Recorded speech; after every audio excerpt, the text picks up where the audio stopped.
welcome to the channel. Today we're going to be swapping the battery in this Jeep key. Today you're going to need a 2032 battery, quite a common one available in most stores. We'll pop that to one side, we'll get straight into it.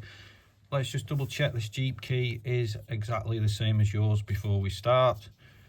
Right, we've got a little button here. If we press that over to the left and then just slide up this part, this releases your emergency key. Should you not be able to get in the vehicle and your remote fails, this will get you in. The location of the lock varies from model to model, so that's something you need to check. Right, let's get straight into it. Flip the key over, flip it on its end, get a small screwdriver and just go in there between the back and the silver piece. The tip of the screwdriver will just go in, hold the key firmly, a little bit of light pressure. That releases the back off the key and reveals your battery.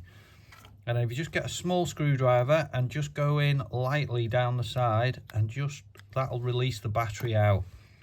The battery, as I said earlier, is a 2032. It's placed in positive side up. That's your positive side, the smooth side.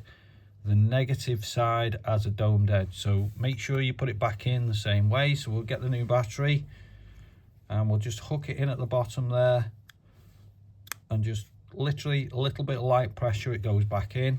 When you put the back on the key, there's a little hook at the bottom, so make sure you hook that in like that. Just press that back into place, get your emergency key, pop that in, that clips in, and that's job done on your Jeep key remote. Hope that's helpful for you today. Please give us a like and subscribe. Check out our other videos. We'll see you soon.